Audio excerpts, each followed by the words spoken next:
Picture this. You are standing in the marble corridors of the Domus Aurea in Rome, 64 AD. The air is thick with incense and the metallic scent of fear. Through the gilded doorways you can hear the soft plucking of a lyre, a haunting melody that seems to mock the screams echoing from the streets below. The emperor sits in his private theatre, his plump fingers dancing across the strings while flames consume half the city. His eyes gleam with an artist's satisfaction as he watches his greatest performance unfold. Not on stage, but in the burning homes of a million souls. This is Nero, and tonight, Rome dies for his art. Before diving into these forgotten stories of survival and suffering, if you enjoy learning about the hidden truths of history, consider hitting that like button and subscribing for more content like this. And please, comment below to let me know where you're listening from. I find it incredible that we're exploring these ancient stories together from different parts of the world, connected across time and space by our shared curiosity about the past. The man who would become history's most notorious performer was born Lucius Domitius Aenobarbus in 37 AD, later adopted by Emperor Claudius, and renamed Nero Claudius Caesar Augustus Germanicus. But names meant nothing to him, only the spotlight. From his earliest days, Nero displayed an obsession with performance that would define his reign and destroy an empire. He didn't just want to rule, he wanted to be remembered as the greatest artist who ever lived. When Nero became emperor at 17 in 54 AD, Rome expected a young man who would grow into leadership. Instead, they got a ruler who treated the empire like his personal stage. He would force senators to attend his poetry readings, lasting 8 hours or more, with guards stationed at every exit to prevent escape. Those who dared to fall asleep would be carried out, feigning death to avoid his wrath. Others would pretend to give birth during his performances, knowing that only childbirth was considered a valid reason to leave. But Nero's true obsession was with the theatre. He performed in public, something so scandalous that it horrified the Roman elite. Emperors were gods, not entertainers. Yet there he stood, sweating under stage lights, his voice cracking as he sang tragic roles, his face painted with the masks of heroes and villains. He competed in chariot races, fixing the results so thoroughly that he once won a 10-horse race after falling off his chariot entirely. The judges still awarded him the victory crown. The Great Fire of Rome in 64 AD became his masterpiece. While ancient sources debate whether he started the fire himself, what's undeniable is his reaction. As flames devoured the city for 6 days and 7 nights, Nero saw opportunity. He commandeered a private stage and performed his own composition, The Sack of Troy, complete with costume changes and dramatic gestures, while citizens died in the streets below. Later, he would use the cleared land to build his Golden House, a palace so vast it covered roughly 300 acres of central Rome, complete with an artificial lake and a 120-foot bronze statue of himself. Nero's appetite for performance extended to his personal life, with equally disturbing results. He kicked his pregnant wife Poppaea Sabina to death in 65 AD during a fit of rage, then married a young man named Sporus, whom he had castrated to resemble his dead wife. He forced Sporus to wear women's clothing, and took him as a bride in a formal ceremony, complete with wedding veils and dowry. But even this wasn't enough. He later married another man, Pythagoras, in a ceremony where Nero played the role of bride, complete with bridal veil and traditional wedding night. The emperor's final performance came in 68 AD, when rebellions across the empire closed the curtain on his reign. As enemy forces approached Rome, Nero couldn't bring himself to die by the sword like a proper Roman. Instead, he spent his final hours composing poetry and practicing dramatic death scenes. His last words, according to historian Suetonius, were, "What an artist dies in me. Even in death, he couldn't escape the spotlight." From the ashes of Nero's Rome, we travel forward to the Syrian sun of 218 AD, where another young emperor would make Nero's excesses seem almost restrained. Elagabalus, born Varius Avitus Bassianus, became emperor at 14 through his grandmother's political maneuvering. But unlike Nero's artistic obsessions, Elagabalus was consumed by religious fervor and sexual experimentation that would shock even the jaded Roman elite. Elagabalus worshipped the sun god Elagabal, and he brought this Eastern deity to Rome with fanatical devotion. He built a massive temple on the Palatine Hill, and forced the Roman Senate to watch as he performed bizarre rituals. He would dance around the altar in silk robes, his face painted with cosmetics, castrating himself in religious ecstasy. Roman historians describe him circumcising himself and forcing others to do the same, turning the sacred rituals of Rome into performances of Eastern mysticism. But his religious practices were only the beginning. Elagabalus experimented with gender and sexuality in ways that scandalized Rome. He appeared in public wearing women's clothing, complete with makeup and jewelry. He asked physicians to transform him into a woman, reportedly offering vast sums of money to any doctor who could perform such a procedure. He married multiple wives and husbands, sometimes simultaneously, conducting ceremonies that mixed Roman traditions with Syrian customs. The emperor's marriage to Hierocles, a former slave and chariot driver, became one of his most notorious relationships. Elagabalus would address Hierocles as his husband, and took the role of wife, even wearing women's clothing during their private moments. Court observers noted that the emperor would paint his eyes with cosmetics and remove his body hair, presenting himself as feminine as possible. He allegedly operated a brothel from the imperial palace, personally soliciting customers and taking payment for his services. Elagabalus's reign lasted only 4 years, but his impact on Roman society was profound. He elevated his lovers to high positions, regardless of their qualifications. He appointed a chariot driver as prefect of the Praetorian Guard, the emperor's personal protection force. He made a former slave his chief advisor, while dismissing experienced senators and generals. The Roman elite watched in horror as their ancient traditions crumbled under the weight of an emperor who seemed determined to destroy everything they held sacred. The end came in 222 AD, when the Praetorian Guard, led by his own grandmother Julia Maesa, assassinated the 18-year-old emperor. His body was dragged through the streets of Rome, then thrown into the Tiber River. The Senate ordered his name removed from all official records, a punishment called damnatio memoriae, the condemnation of memory. Yet history remembered him anyway, as one of the most bizarre and controversial rulers in Roman history. The madness of absolute power reached perhaps its most extreme expression in Caligula, born Gaius Julius Caesar Augustus Germanicus in 12 AD. His nickname Caligula came from the tiny military boots he wore as a child among his father's legions. But there was nothing childlike about the monster he became. When he assumed power in 37 AD, Romans celebrated, believing they were rid of the paranoid Tiberius. They had no idea they were trading one nightmare for another. Caligula's descent into madness began subtly. He restored democratic elections, freed political prisoners, and gave generous bonuses to the Praetorian Guard. But after falling seriously ill in 37 AD, he emerged from his sickbed transformed. Some historians believe he suffered from temporal lobe epilepsy, others suggest poisoning, but the cause mattered less than the result, an emperor who believed he was a living god. His first acts of divine madness involved conversations with statues. Palace servants reported finding him deep in discussion with the statue of Jupiter, sometimes arguing violently with the marble figure. He would cover the statue's head with a cloth when lightning struck, believing Jupiter was trying to frighten him. He built a bridge from his palace to the temple of Jupiter, so he could visit his fellow god more easily. Guards reported hearing him laughing and talking to invisible companions throughout the night. But Caligula's cruelty distinguished him from mere madness. He forced senators to run alongside his chariot for miles, then laugh as they collapsed from exhaustion. He made elderly nobles fight in gladiatorial contests, watching with delight as they struggled to lift their weapons. During one banquet, he suddenly burst into laughter. When his guests asked what amused him, he replied, "I just realized I could have you all killed with a single word." The laughter died in the dining hall. His treatment of his horse Incitatus became legendary. Caligula built the animal a marble stable with an ivory manger and purple blankets. He appointed the horse as a priest, and allegedly planned to make it a consul, one of Rome's highest offices. Dinner guests were required to speak to Incitatus with the same respect they showed the emperor. The horse ate from golden bowls and drank wine from jeweled goblets, while senators' families starved from Caligula's excessive taxation. The emperor's sexual appetites were equally disturbing. He committed incest with all 3 of his sisters, openly boasting about these relationships at public gatherings.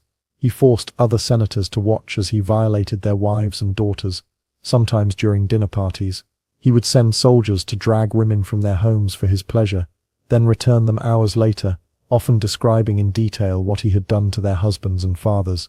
Caligula's building projects revealed his megalomaniacal nature. He began construction on a bridge across the Bay of Naples, nearly 3 miles long, simply so he could ride across it, wearing Alexander the Great's breastplate. He built a temporary bridge of boats across the bay, and rowed back and forth for days, throwing Roman citizens into the water when they failed to cheer loudly enough. The project bankrupted the treasury, and accomplished nothing except satisfying his desire for spectacle. His end came in 41 AD, when Cassius Chaerea, a Praetorian Guard officer, whom Caligula had repeatedly humiliated, led a conspiracy against him. They cornered the emperor in an underground passage beneath the palace, and stabbed him 30 times. His wife Caesonia and infant daughter were also murdered, to prevent any attempt at succession. The Senate attempted to restore the Republic, but the Praetorian Guard had already proclaimed Claudius emperor, ending the brief dream of freedom. From the marble halls of Rome we journey to the windswept steppes of the Mongol Empire, where Genghis Khan, born Temujin around 1162 AD, would unite the nomadic tribes through brutality that made Roman excess seem civilized. But his most bizarre habit wasn't his military tactics. It was his obsession with biological warfare and psychological torture that revealed a mind as calculating as it was cruel. Genghis Khan's rise from a tribal outcast to the ruler of the largest contiguous empire in history began with a simple philosophy: total submission or total destruction. But his methods of achieving this submission were far from simple. He perfected the art of terror as a weapon, using it to break enemies' will before the first arrow was fired. His most disturbing practice was the systematic use of plague victims as weapons of war. During the siege of Kaffa in 1347 AD, Mongol forces catapulted plague-infected corpses over the city walls, one of the first recorded uses of biological warfare. But this wasn't Genghis Khan's innovation. It was his successors copying techniques he had pioneered decades earlier. Khan's armies collected diseased animals and human corpses, storing them in specialized wagons that followed his forces. When attacking fortified cities, they would launch these rotting projectiles using giant catapults, spreading disease and terror simultaneously. The great Khan's personal habits were equally unsettling.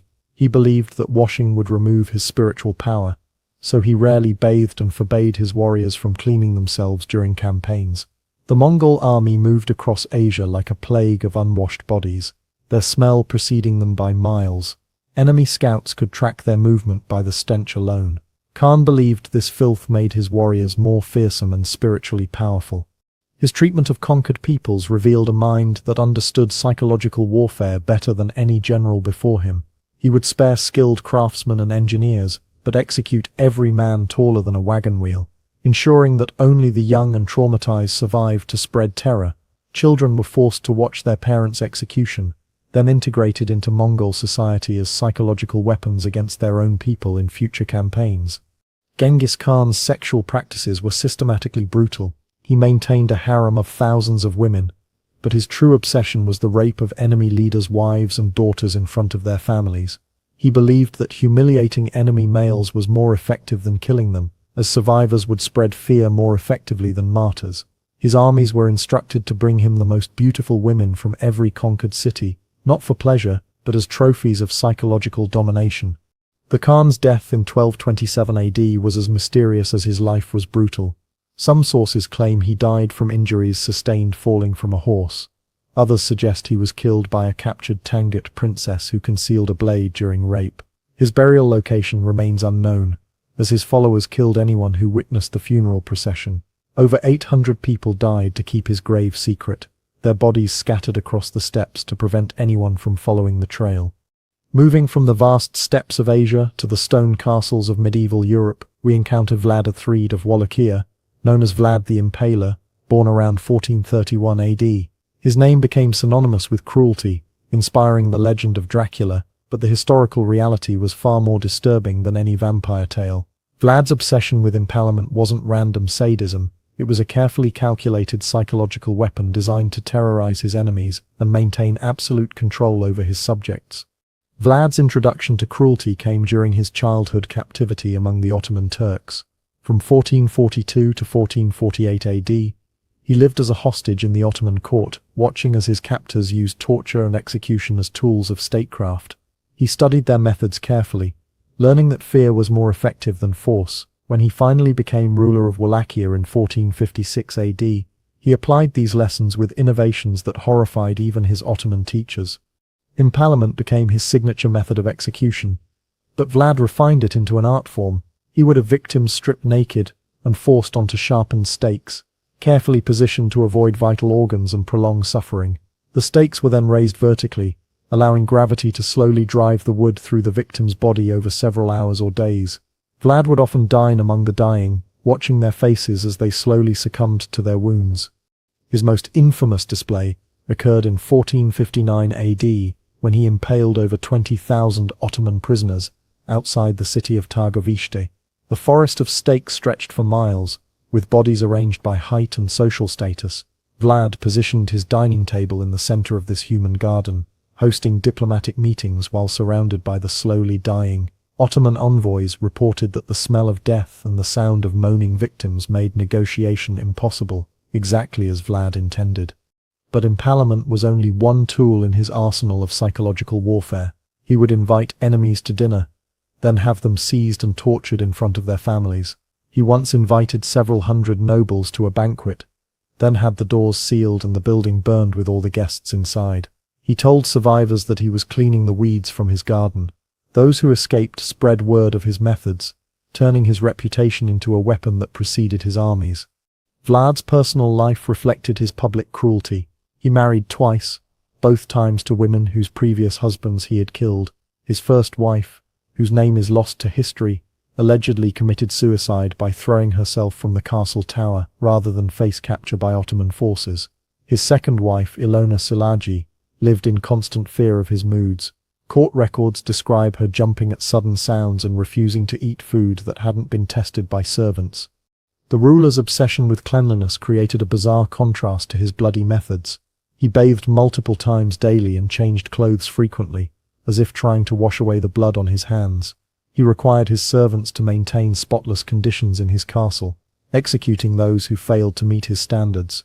Visitors reported that his dining hall was immaculate, with fresh rushes on the floor and clean linens on the tables, even when surrounded by the stench of impaled victims outside. Vlad's end came in 1476 AD during a battle against the Ottomans. His own nobles, terrified of his unpredictable cruelty, abandoned him on the battlefield. His head was cut off and sent to the Ottoman Sultan in Constantinople, where it was displayed on a stake, a fitting end for the man who had killed thousands in the same manner. His body was buried in a monastery, but the exact location remains unknown, as monks feared his spirit might return to torment the living. From the blood-soaked battlefields of Wallachia, we travel to the sun-baked deserts of the Aztec Empire, where Moctezuma II, born around 1466 AD, ruled over millions of subjects through a combination of religious devotion and ceremonial brutality that made European monarchs seem restrained. His most bizarre habit wasn't his famous collection of exotic animals. It was his obsession with human sacrifice as a form of divine communication, conducted with ritualistic precision that revealed a mind completely consumed by religious delusion. Moctezuma II became the 9th Aztec emperor in 1502 AD, ruling from his magnificent capital of Tenochtitlan, a city that Spanish conquistadors would later describe as more beautiful than any European capital. But beneath the beauty lay a civilization built on systematic human sacrifice, with Moctezuma serving as both priest and emperor in ceremonies that consumed thousands of lives annually. The emperor's daily routine began before dawn with ritual bloodletting. He would pierce his ears, tongue, and genitals with obsidian blades, collecting the blood in jade bowls as offerings to the gods. Court observers described him as entering a trance-like state during these sessions, speaking to invisible deities and receiving instructions for the day's activities. His servants collected every drop of his blood, believing it contained divine power that could influence the weather and ensure good harvests. Moctezuma's zoo was legendary, housing creatures from across the empire in elaborate enclosures. But his most disturbing collection wasn't animals, it was human beings. He maintained a menagerie of dwarfs, hunchbacks, and people with other physical deformities, whom he displayed for visitors and used in religious ceremonies. These individuals were treated as living sacrifices, their unusual appearance believed to make them more pleasing to the gods. He would often have them killed during important festivals, their hearts removed while still beating. The emperor's dietary habits reflected his religious obsessions. He ate only foods that had been blessed by priests and tested by food tasters, not for poison but for spiritual purity. He believed that consuming impure food would anger the gods and bring disaster to his empire. His meals included chocolate drinks mixed with human blood, particularly from sacrificed children, which he believed enhanced his divine powers. Spanish chroniclers reported that he would drink this mixture while watching prisoner executions, his eyes glazing over as he entered religious ecstasy. Moctezuma's treatment of prisoners revealed the systematic nature of Aztec sacrifice. He maintained elaborate prison complexes, where captives were fattened for sacrifice, their diet carefully controlled to ensure their flesh would be pleasing to the gods. He personally selected victims for major ceremonies, examining their bodies for physical perfection and signs of divine favor. Those chosen for sacrifice were treated as honored guests until their execution, given fine clothes and elaborate meals in their final days. The emperor's most infamous ceremony was the dedication of the rebuilt Templo Mayor in 1487 AD, where historical accounts suggest that over 20,000 prisoners were sacrificed over 4 days. Moctezuma personally performed many of these executions, using obsidian knives to cut out beating hearts, which he then offered to the statue of Huitzilopochtli, the god of war. The steps of the temple were painted red with blood, and the smell of death permeated the city for weeks afterward. His relationship with the Spanish conquistadors revealed the depth of his religious delusion. When Hernán Cortés arrived in 1519 AD, Moctezuma believed he was the returning god Quetzalcoatl, as predicted by Aztec prophecy. He welcomed the Spanish with elaborate ceremonies, offering them gold and precious stones, while his advisors warned that these strangers intended to conquer his empire. His religious faith blinded him to the obvious threat, and he became a prisoner in his own palace. Moctezuma's death in 1520 AD remains controversial. Spanish sources claim he was killed by stones thrown by his own people during a rebellion, while Aztec accounts suggest the Spanish murdered him directly. What's certain is that his religious obsessions and inability to adapt to new realities contributed to the fall of one of history's greatest civilizations. The emperor, who believed he could speak to gods, couldn't recognize human treachery when it stood before him. Across the Atlantic, in the court of France, we encounter Charles VI, born in 1368 AD, whose reign from 1380 to 1422 AD was marked by periods of complete madness that earned him the nickname Charles the Mad. His bizarre behavior wasn't the calculated cruelty of other rulers, it was the product of a mind that had completely lost touch with reality, creating a court where courtiers never knew if their king would embrace them or try to murder them. Charles VI's first major episode of madness occurred in 1392 AD during a military campaign in Brittany. While riding through the forest of Le Mans, he suddenly drew his sword and began attacking his own knights, killing 4 men before being subdued. Witnesses reported that he didn't recognize his own brother and screamed that enemies were pursuing him. This episode marked the beginning of a mental deterioration that would last for the rest of his reign. During his periods of madness, Charles believed he was made of glass and would shatter if touched. He had iron rods sewn into his clothing to prevent breaking and refused to allow anyone to come near him. Court physicians tried various treatments, including loud noises, to shock him back to sanity, but these only made his condition worse. He would spend hours standing perfectly still, convinced that any movement would cause him to shatter into pieces. The king's identity delusions were equally disturbing. He sometimes forgot his own name and insisted he was not the King of France, but a poor servant named George. During these episodes, he would refuse to change his clothes or bathe, believing that such luxuries were inappropriate for a commoner. He once didn't change his clothes for 5 months, his garments becoming so filthy that servants had to cut them away while he slept. Charles's fear of his own existence extended to his family. He didn't recognize his wife, Queen Isabeau of Bavaria, and became violent when she tried to approach him. He refused to acknowledge his children, insisting they were impostors sent by his enemies. During one episode, he barricaded himself in his chambers for weeks, convinced that his family was trying to poison him. He would only eat food prepared by a single trusted servant, and even then he would make the servant eat first to ensure it wasn't poisoned. The king's attempts to escape his own body led to increasingly bizarre behavior.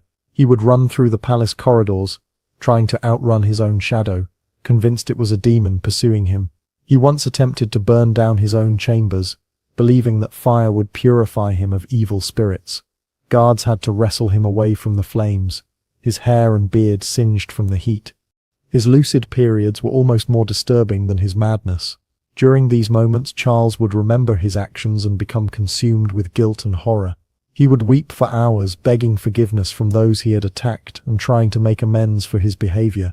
But these moments of clarity were brief, and he would inevitably slip back into delusion, each time emerging more damaged than before. The political consequences of Charles's madness were catastrophic for France. During his incapacitation, the kingdom fell into civil war between the Armagnacs and Burgundians, noble factions fighting for control of the regency. The English took advantage of this chaos, conquering much of northern France during the 100 Years' War. Charles's madness didn't just affect his court, it nearly destroyed his kingdom. Charles VI died in 1422 AD, his mind broken by 30 years of intermittent madness. His son, the future Charles VII, would spend decades recovering the territories lost during his father's illness. The Mad King's legacy served as a stark reminder that royal blood offered no protection against mental illness, and that a ruler's personal demons could become a nation's nightmare. From the troubled courts of medieval France, we journey to the harsh landscape of 16th century Russia, where Ivan IV, known as Ivan the Terrible, born in 1530 AD, would earn his fearsome reputation through a combination of paranoid delusion and systematic cruelty that made previous tyrants seem almost benevolent.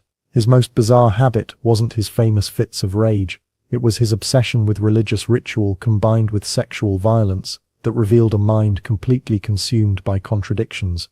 Ivan became Grand Prince of Moscow at age 3 following his father's death, but his true education came from the boyars, nobles, who served as his regents. These men treated the young ruler as a pawn in their power games, alternately coddling and abusing him depending on their political needs. Ivan later recalled watching these same men who bowed to him publicly torture and execute their rivals, teaching him that cruelty was the language of power. His first act of independent rule came at age 13 when he ordered the execution of Andrei Shuisky, a boyar who had humiliated him. Ivan didn't simply have him killed, he had him thrown to a pack of hunting dogs, then watched as they tore the man apart. The other boyars were forced to witness this execution, learning that their young ruler had absorbed their lessons about fear and control all too well. Ivan's obsession with religious ritual created a bizarre contrast to his violent nature. He would spend hours in prayer, prostrating himself before icons, until his forehead bled from striking the stone floor. He memorized vast portions of religious texts and could quote scripture during his most violent rages. Witnesses described him, alternating between prayers and executions, sometimes in the same breath, as if seeking divine approval for his cruelty. The creation of the Oprichnina in 1565 AD marked Ivan's complete descent into paranoid madness. This was his personal army of black-clad horsemen who carried symbols of a dog's head and a broom, representing their mission to bite and sweep away the Tsar's enemies. The Oprichniks were given unlimited power to torture and execute anyone Ivan suspected of treason, which eventually included most of the Russian nobility. Ivan's sexual appetites were as disturbing as his political methods. He maintained a harem of hundreds of women, but his true pleasure came from rape and murder. He would have young women brought to his chambers, then torture them sexually before having them killed. His guards reported hearing screams from his private rooms at all hours, followed by the sound of bodies being dragged away. He once boasted to foreign ambassadors that he had enjoyed over 1,000 virgins, though he admitted that most hadn't survived the experience. His treatment of his own family revealed the depth of his madness. In 1581 AD, during a fit of rage, he struck his son and heir Ivan Ivanovich with his metal-tipped staff, fracturing the young man's skull. As his son lay dying, Ivan alternated between grief and fury, praying for forgiveness while raging at the boyars he blamed for his son's death. The prince died 3 days later, leaving Ivan without a competent heir, and Russia facing a succession crisis. The Tsar's final years were marked by increasing paranoia and religious obsession. He took monastic vows while continuing his violent rule, believing that becoming a monk would cleanse him of his sins while allowing him to continue his earthly reign. He wore a hair shirt under his royal robes and spent hours in prayer, but these religious practices only seemed to fuel his cruelty rather than restrain it. Ivan's death in 1584 AD came while he was playing chess with a boyar, Boris Godunov. He suddenly collapsed, possibly from a stroke, though some historians suggest poison. His last words were reportedly a prayer for forgiveness, but his legacy of terror would haunt Russia for generations. The time of troubles that followed his death nearly destroyed the Russian state, as various factions fought for control of the throne he had weakened through his paranoid rule. From the frozen steppes of Russia, we travel to the opulent court of the Ottoman Empire, where Ibrahim I, born in 1615 AD, earned the title Ibrahim the Mad, through a combination of sexual obsession and religious delusion that would make him one of history's most bizarre rulers. His reign from 1640 to 1648 AD was marked by an insatiable appetite for women, and a complete disconnection from reality that nearly destroyed one of the world's most powerful empires. Ibrahim's path to madness began in childhood, when he spent his early years confined to the palace's cage, a luxurious prison where potential heirs were kept to prevent them from challenging the reigning sultan. For 22 years he lived in this golden captivity, his only companions eunuchs and concubines, his only entertainment books and musical instruments. This isolation from the real world created a mind that confused fantasy with reality, pleasure with power. When Ibrahim became sultan in 1640 AD following his brother Murad IV's death, he emerged from his cage completely unprepared for rule. His first act was to demand that his entire harem be replaced with new women, as he believed the previous concubines had been contaminated by his brother's presence. He sent agents throughout the empire to collect the most beautiful women, regardless of their social status or marital situation, building a harem that eventually contained over 1,000 women. His obsession with female beauty reached pathological extremes. Ibrahim would spend entire days examining his concubines naked, ranking them by various physical attributes and keeping detailed records of their measurements. He developed specific fetishes for different body types, at one point becoming obsessed with overweight women after falling in love with a 330-pound concubine nicknamed Sugar Cube. He issued imperial decrees requiring all provinces to send him their heaviest women, believing that obesity was a sign of divine favor. The Sultan's daily routine revolved entirely around sexual gratification. He would wake each morning and select different women for elaborate sexual games, often involving multiple partners simultaneously. Palace servants reported that he would sometimes spend 12 hours in his private chambers, emerging only to eat or pray. His sexual appetite was so voracious that palace physicians constantly treated him for exhaustion and dehydration. Ibrahim's treatment of his concubines revealed the cruelty beneath his obsession. He would have women sewn into leather bags and thrown into the Bosphorus if they displeased him, believing that drowning would purify their souls. He once ordered the execution of his entire harem, nearly 300 women, because he suspected one of them of infidelity. The mass drowning took 3 days to complete, with palace guards rowing boats full of struggling women to the deepest parts of the strait. His spending on luxury items for his harem bankrupted the empire. He covered the walls of his private chambers with sable fur, costing more than the annual revenue of several provinces. He had pillows stuffed with crushed pearls, and imported rare perfumes from across the known world. He commissioned a throne made entirely of amber, and had his bathing pools filled with rosewater and milk. Meanwhile, his soldiers went unpaid, and his subjects starved from excessive taxation. The Sultan's religious practices were as bizarre as his sexual obsessions. He believed that his lust was divinely inspired, and that satisfying his sexual desires was a form of worship. He would pray before entering his harem, asking Allah to bless his activities and grant him greater stamina. He commissioned religious scholars to write treatises justifying his behavior, paying them enormous sums to find passages in Islamic law that supported his lifestyle. Ibrahim's disconnection from reality became complete when he decided to personally lead a military campaign against Crete in 1645 AD. He had never seen a battle and had no military experience, but he believed his divine protection would ensure victory. He spent months preparing for the campaign by having his concubines dress as soldiers and stage mock battles in the palace gardens. When advisors tried to explain the realities of warfare, he had them executed for undermining imperial confidence. The end came in 1648 AD when the Janissaries, the empire's elite soldiers, finally lost patience with his incompetence. They stormed the palace and dragged him from his chambers, where he was found cowering among his concubines. His own mother, the Valide Sultan, reportedly gave permission for his execution, saying that he had brought shame to the Ottoman dynasty. He was strangled with a silk cord, the traditional method for executing Ottoman royalty, while his terrified concubines watched from behind their veils. From the perfumed chambers of the Ottoman court, we journey to the court of 17th century France, where Louis XIV, born in 1638 AD, would earn the title Sun King through an obsession with ceremony and control that transformed absolute monarchy into a bizarre theatrical performance. His reign from 1643 to 1715 AD was marked by ritualistic behavior so extreme that it turned every aspect of daily life into a stage production, with courtiers as unwilling actors in his grandiose delusion.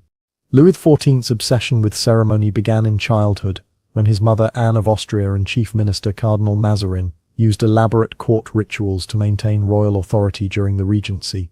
The young king learnt that every gesture, every word, every moment of his existence was a performance that reinforced his divine right to rule. By the time he reached adulthood, he had internalized this lesson so completely that he couldn't distinguish between public performance and private reality. The king's morning routine, known as the lever, became a sacred ritual that could take up to 2 hours. 24 courtiers had specific roles in his awakening ceremony, from the duke who had the honor of pulling back the bed curtains to the prince who handed him his shirt. Each action was performed in precise order, with participants bowing at specific moments and speaking only when addressed directly. The king would sit motionless during this ceremony, his face expressionless, as if he were a statue being dressed by worshippers. His eating habits were equally ritualized. Every meal became a public performance, with specific courtiers assigned to taste his food, serve his wine, and even hand him his napkin. He never ate in private, believing that dining was a royal duty that should be witnessed by his subjects. The king would consume enormous quantities of food, often 4 bowls of soup, a whole chicken, multiple cuts of meat, and several desserts, while maintaining perfect posture and royal composure. Courtiers were required to stand throughout these meals, sometimes for hours, while he ate in regal silence. Louis XIV's obsession with his own appearance reached pathological levels. He spent hours each morning in front of mirrors, examining his face for signs of aging or imperfection. He wore elaborate wigs that cost more than most nobles' annual income, some standing over 2 feet tall and requiring special doorways in palace rooms. His collection of over 1,000 wigs was maintained by a staff of 40 wigmakers who worked exclusively for the royal household. He changed his clothes up to 6 times daily, each outfit requiring a formal ceremony with specific protocols for dressing and undressing. The construction of Versailles became his ultimate expression of controlled reality. He transformed a modest hunting lodge into the most magnificent palace in Europe, but his true innovation was creating a court system that turned nobility into prisoners of ceremony. Every aspect of life at Versailles was regulated by Byzantine protocols that kept the aristocracy focused on trivial matters while he consolidated absolute power. Nobles competed for the privilege of watching him eat, sleep, and use the bathroom, their former independence replaced by desperate hunger for royal attention. His courtiers' lives became nightmarish performances. The Duchess of Burgundy once collapsed during a lever ceremony, but was forbidden to leave until the king dismissed her. She stood for 3 hours with a broken ankle, her face pale with pain, while Louis XIV continued his routine unchanged. The Duke of Saint-Simon recorded that courtiers would soil themselves, rather than risk leaving a ceremony without permission, their desperation hidden behind elaborate court dress and powdered faces. Louis XIV's sexual habits were as regulated as his court ceremonies. He maintained official mistresses in addition to his 2 wives, but even these relationships followed strict protocols. His lovers were required to participate in court ceremonies and maintain specific roles in the royal household. Madame de Montespan, his most famous mistress, was forced to attend mass with the queen and participate in religious ceremonies while publicly known as the king's lover. This bizarre arrangement created a court where adultery was institutionalized and sanctified through ceremony. The king's death in 1715 AD revealed the ultimate emptiness of his theatrical reign. He had created a system so focused on performance that it had lost touch with reality. His successors inherited a bankrupt kingdom, a resentful nobility, and a population that had forgotten how to govern itself. The elaborate ceremonies that had sustained his reign for 72 years collapsed within decades, leading to the French Revolution and the execution of his descendant Louis XVI. From the gilded halls of Versailles, we cross the English Channel to encounter Henry VIII, born in 1491 AD, whose reign from 1509 to 1547 AD was marked by an obsession with marriage and divorce that would split England from the Catholic Church and create a legacy of terror that made him one of history's most feared monarchs. His bizarre habit wasn't just his 6 marriages, It was his systematic use of execution as a solution to personal problems, turning the Tower of London into his private divorce court. Henry VIII began his reign as a golden prince, handsome and athletic, beloved by his subjects and praised by European courts. But his inability to produce a male heir with his first wife, Catherine of Aragon, triggered a psychological transformation that would define his reign. His obsession with male succession wasn't just political. It was a personal torment that consumed his thoughts and drove him to increasingly desperate measures. The king's break with Rome in 1534 AD over his divorce from Catherine revealed the extremes he would pursue to satisfy his desires. He declared himself supreme head of the Church of England, not from religious conviction but from sexual frustration. He systematically destroyed England's monasteries, seizing their wealth and land, but his true innovation was using theological arguments to justify personal vendettas.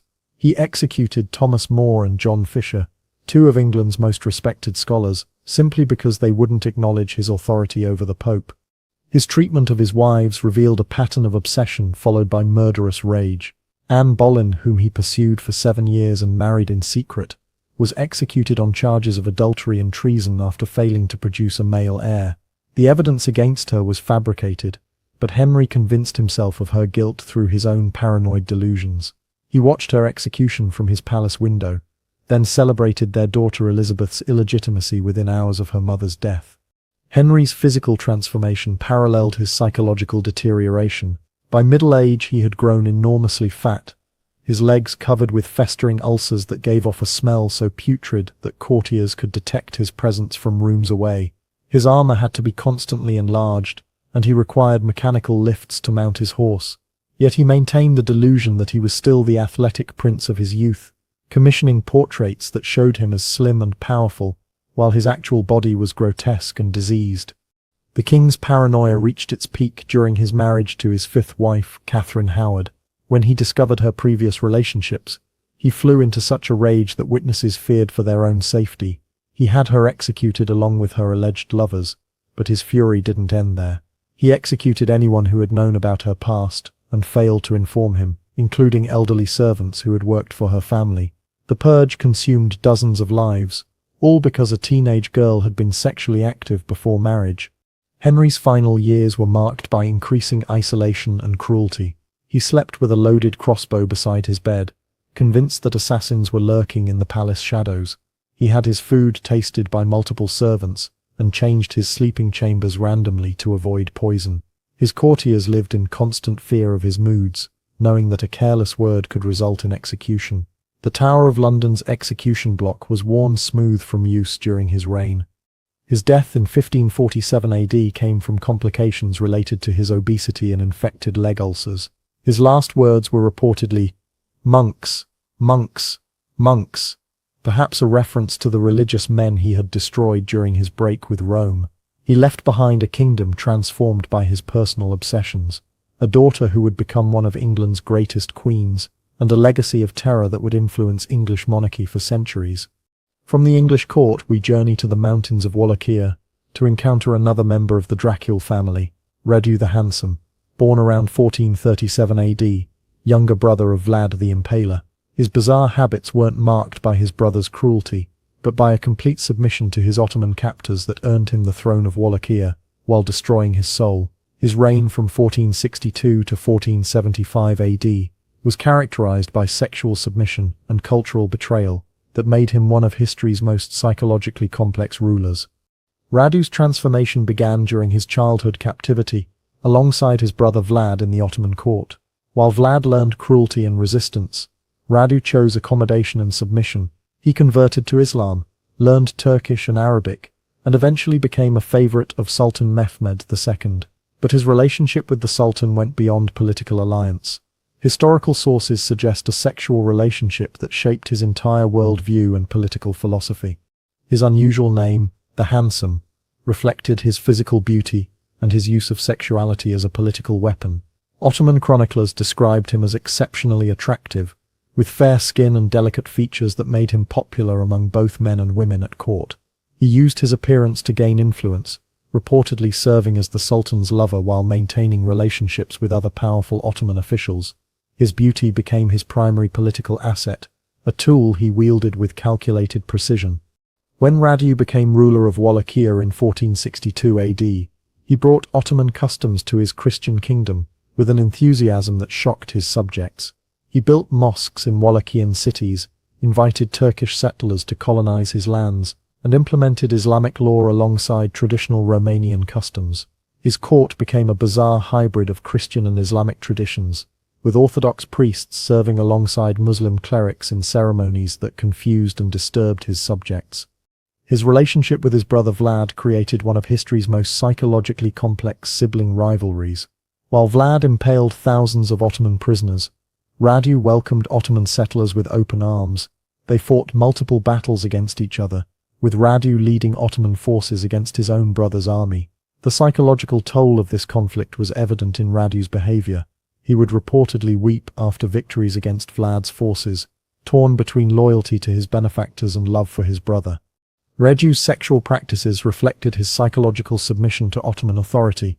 He maintained a harem of both men and women, modeled on the Sultan's court, but his primary relationships were with Ottoman officials and visiting dignitaries.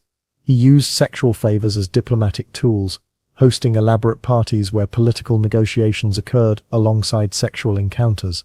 His court became known throughout the Ottoman Empire as a place where any pleasure could be obtained for the right price. The ruler's treatment of his Christian subjects revealed the depth of his cultural transformation. He forced Orthodox churches to include Islamic prayers in their services and required Christian nobles to learn Turkish. He appointed Muslim administrators to govern Christian villages and imposed Ottoman taxation systems that enriched Turkish merchants while impoverishing his own people. His subjects began to see him not as their king but as a Turkish puppet who had sold his soul for power. Radu's death in 1475 AD came during a final attempt to reconcile with his brother Vlad. Historical accounts suggest he was poisoned by his own nobles, who had grown tired of his pro-Ottoman policies. His final words were reportedly spoken in Turkish, not Romanian, symbolizing his complete cultural transformation. He was buried according to Islamic rites, despite being born Christian, his grave facing Mecca rather than Jerusalem. From the cultural confusion of medieval Wallachia, we travel to the sophisticated courts of medieval Baghdad, where Hakim Bai Amr Allah, born around 985 AD, ruled the Fatimid Caliphate from 996 to 1021 AD, with a combination of religious fanaticism and personal eccentricity that made him one of history's most bizarre rulers. His reign was marked by random prohibitions, architectural obsessions, and claims of divinity that revealed a mind completely disconnected from reality. Al-Hakim's rise to power came at age 11 following his father's death, but his education was overseen by eunuchs and religious scholars who filled his mind with mystical theories and apocalyptic prophecies. He became convinced that he was a divine incarnation, the final imam prophesied to appear before the end of times. This delusion shaped every aspect of his rule, from his bizarre laws to his treatment of his subjects. His first act as an independent ruler was to prohibit the consumption of certain vegetables, believing that foods with strong flavors corrupted the soul. He banned onions, garlic, and leeks throughout his territory, with violators subject to severe punishment. He then extended these prohibitions to include grapes, honey, and various spices, creating a dietary system so restrictive that his subjects struggled to find acceptable food. His reasoning was that bland food purified the spirit and prepared believers for spiritual enlightenment. Al-Hakim's obsession with controlling human behavior extended to bizarre regulations governing daily life. He prohibited people from working during daylight hours, believing that darkness was more spiritually pure than sunlight. He banned women from leaving their homes except during specific hours, and required them to wear veils so thick they could barely see. He prohibited the making of women's shoes, believing that the sound of female footsteps was sexually provocative and distracted men from religious contemplation. The Caliph's architectural projects revealed his megalomania and disconnection from practical reality. He began construction on the Hall of Wisdom, intended to be the largest library in the world, but his plans were so grandiose that the building was never completed. He ordered the construction of numerous mosques, but each had to be built according to his specific visions, which he claimed came from divine revelation. Many of these structures were demolished and rebuilt multiple times when he received new revelations about their proper design. His treatment of religious minorities reflected his unstable personality. He alternately persecuted and protected Christians and Jews depending on his mood and his latest mystical insights. He once ordered the destruction of all churches and synagogues in his territory, then reversed the decision and paid for their reconstruction. He forced Christians to wear heavy wooden crosses and required Jews to wear distinctive clothing, then abolished these requirements and invited persecuted minorities to serve in his administration. Al-Hakim's claims of divinity reached their peak when he declared himself the final incarnation of God on earth. He required his subjects to prostrate themselves in his presence and commissioned religious scholars to write treatises proving his divine nature. He claimed to perform miracles and insisted that his dreams were prophetic visions that revealed God's will. His followers, known as Druze, still exist today and consider him a divine figure, though most contemporary Muslims viewed him as a dangerous heretic. The Caliph's mysterious disappearance in 1021 AD, while riding alone in the desert, has never been explained. Some historians believe he was murdered by his own guards. Others suggest he staged his own death to escape the pressures of rule. His blood-stained clothes were found on a hillside, but his body was never recovered. His followers claimed he had ascended to heaven, while his enemies celebrated his apparent death. The truth died with him in the desert sands. From the mystical courts of medieval Cairo, we journey to the harsh landscapes of 18th-century Afghanistan, where Ahmad Shah Durrani, born around 1722 AD, founded the Durrani Empire through a combination of military genius and personal habits, so bizarre they became legend among his own troops. His reign from 1747 to 1772 AD was marked by an obsession with his own beard and a collection of severed heads that he treated as trusted advisors. Ahmad Shah's rise to power began with the assassination of Nadir Shah of Persia in 1747 AD. As commander of Nadir's Afghan bodyguard, Ahmad could have been killed alongside his master, but his reputation for personal cleanliness and his magnificent beard saved his life. Persian nobles, impressed by his grooming habits and his treatment of his facial hair as a sacred object, allowed him to return to Afghanistan with a portion of Nadir's treasury. His obsession with his beard went far beyond normal grooming. He would spend hours each morning oiling and braiding his facial hair, which eventually grew to reach his waist. He employed a team of specialist barbers whose only job was maintaining his beard, washing it with imported oils and perfumes, and ensuring that not a single hair was damaged or displaced. He believed his beard contained his spiritual power, and that damaging it would cause his empire to collapse. Ahmad Shah's collection of severed heads began as a military practice but evolved into something far more disturbing. After each victory, he would personally select the heads of enemy commanders and have them preserved using techniques learned from Persian court physicians. These heads were then mounted on stakes in his tent, where he would hold conversations with them before making important decisions. His officers reported hearing him asking the heads for military advice and seeming to listen to their responses. The king's daily routine involved consulting his collection of preserved heads before making any major decision.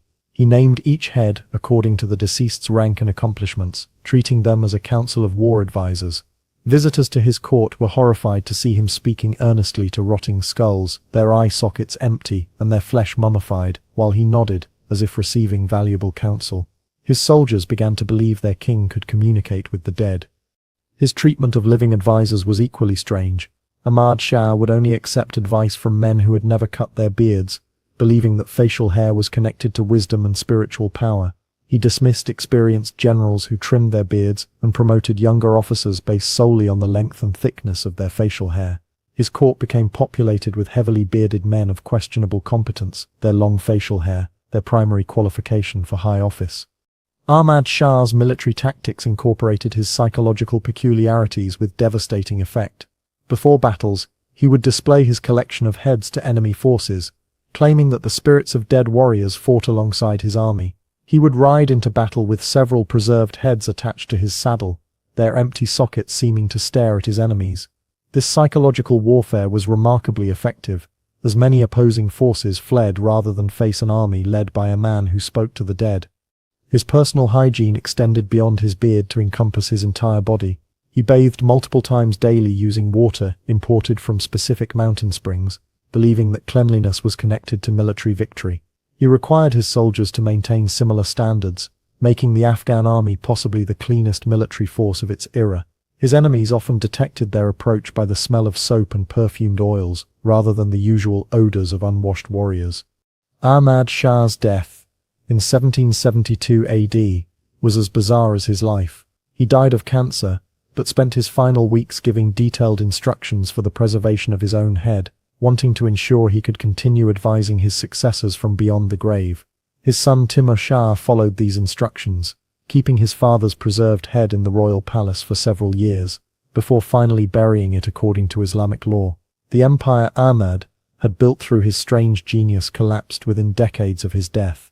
From the mountains of Afghanistan we travel to the palaces of 16th century India, where Akbar the Great, born in 1542 AD, ruled the Mughal Empire from 1556 to 1605 AD, with a combination of religious tolerance and personal eccentricity that made him one of history's most complex rulers.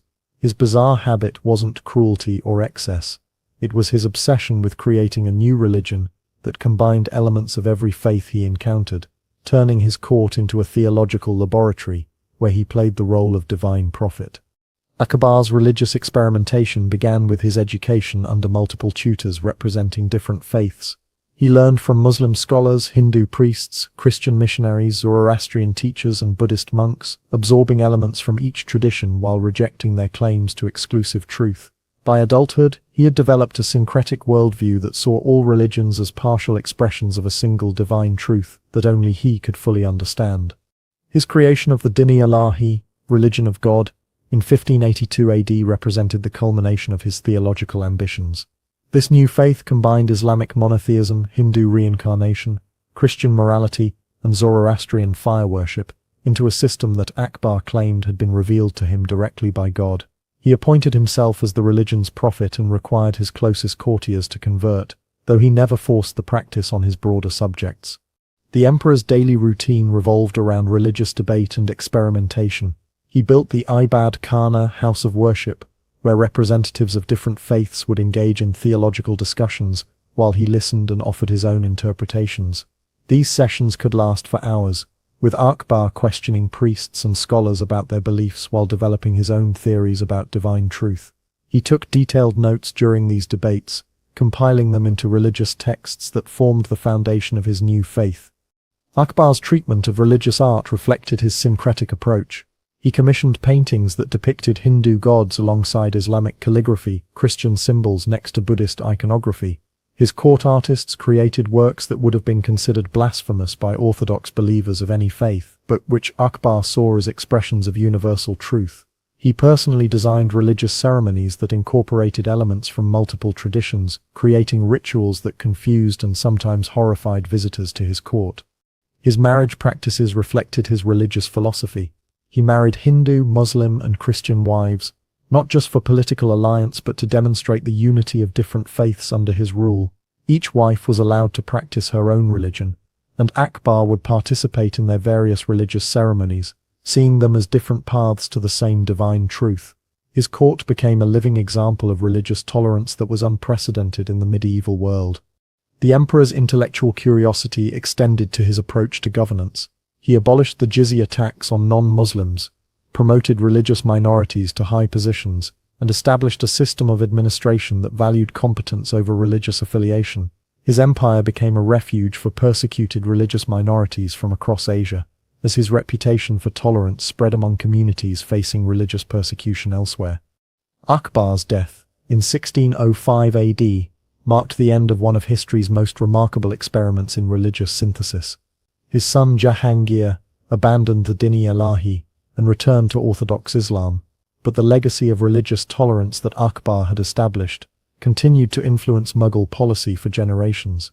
His tomb in Sikandra reflects his syncretic vision, combining Islamic, Hindu, and Christian architectural elements in a structure that seems to embody his belief in the unity of all faiths.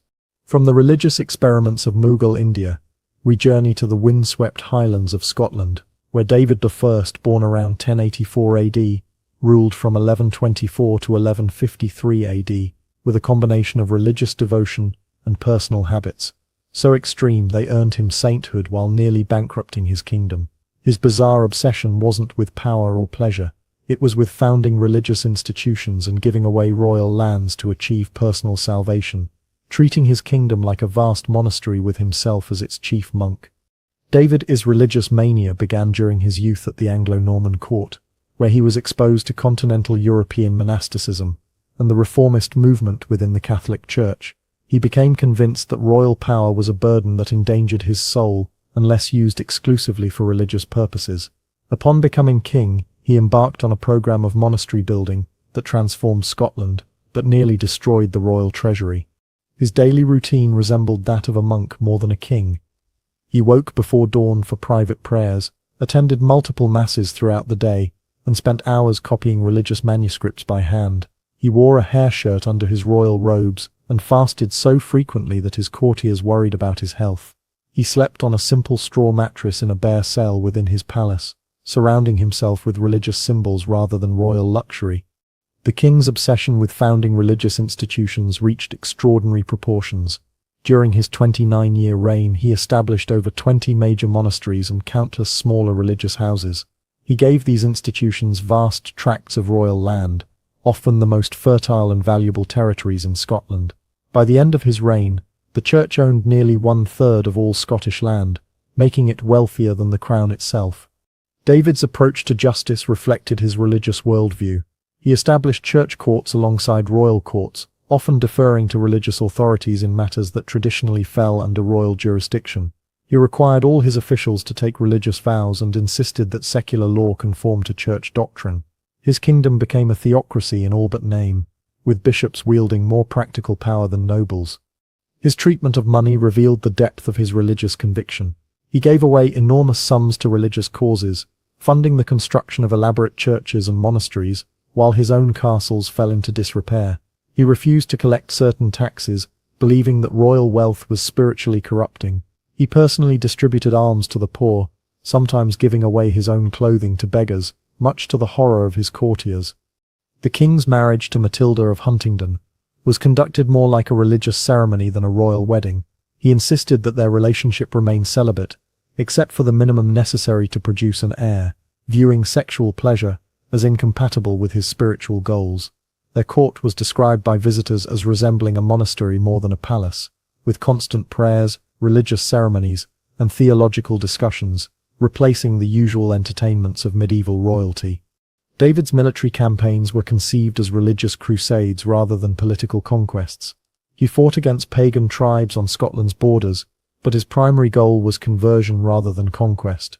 He established churches in newly conquered territories before building castles, and he insisted that captured enemies be offered conversion before execution. His army included more priests than professional soldiers. His death in 1153 AD came while he was praying in his private chapel. His last words were reportedly a prayer for the souls of his enemies, and he was found kneeling before a crucifix, his hands clasped in prayer.